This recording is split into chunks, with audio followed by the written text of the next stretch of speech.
I have no idea where I'm at. Welcome to another ride along in a completely brand new market. We're going to test out how it goes on a $3.50 per delivery bonus. Thanks for joining me. In today's ride along, we're going to go over driving in new marketplaces within your larger city. Positives, negatives, is it worth it? What's the benefit of experimenting? Again, hopefully, trying to take advantage of $3.50 bonuses. So you can click on one of these mini marketplaces within your city and simply click on navigate, and it'll send you obviously within that kind of mini market. So I did that, and it sent me here, just a random shopping plaza basically, that turned out to not even be a DoorDash hotspot. Thanks, DoorDash. So we have 5 p.m. until 8:30 p.m. So let's wait in this random plaza and see if DoorDash's recommendation does anything. I moved to an area with an actual hotspot because there was basically nothing going on in that dead plaza, and the hotspot was a few minutes away. So why would I or you sit in a dead area when you want to get paid? You might as well hopefully improve your chances. So now let's hope that we actually get an order on these bonuses. I have picked up here before, so I feel better about being here. It's been about 25 minutes though. So, well, in total. So let's see.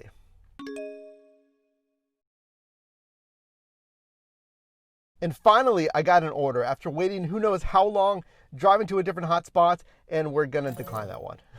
We're not going to take that one. Why? This is actually a great example. This order was 14 miles away for $13. That is less than $1 per mile in pay. $1 per mile should be your absolute minimum that you take when you drive. Now we're driving on a $3.50 bonus. There's going to be high paying orders. Don't waste your time for this lower paying dollars to mile ratio. And look where this is at.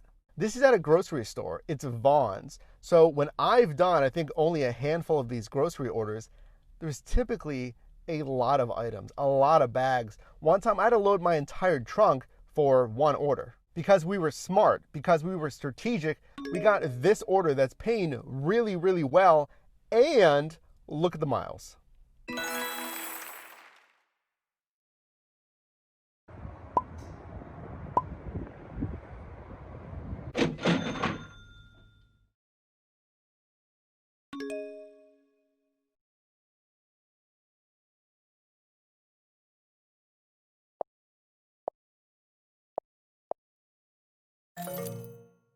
So we declined a red card order at Jack in the Box.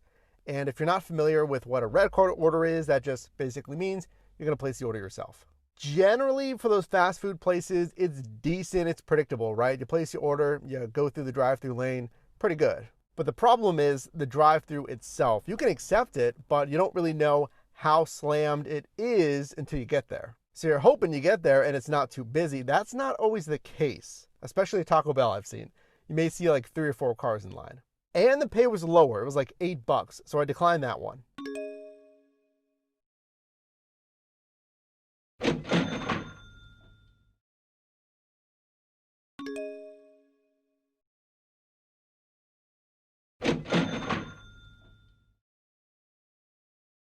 We finished a few and I declined another Vons order.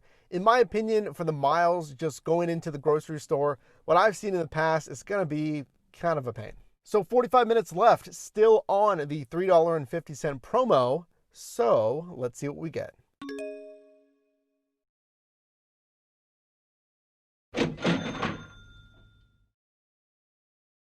So we're back home, and I liked this shift. We saw some different scenarios tonight. So now it's time, like always, to go over the numbers. As you know, tonight's slower starting shift started at 5 p.m. and went until 8:30 p.m. You may be surprised we generated a little bit lower than I would have thought, a total gross revenue of $54.57. And for those 3.5 hours of driving, that equals a gross revenue per hour of $15.59. But I don't think that tells the entire story. We'll get into that in a second. The total deliveries completed was 5, and nicely, all 5 left a tip, with an average a little bit lower, $3.51 for a tip average.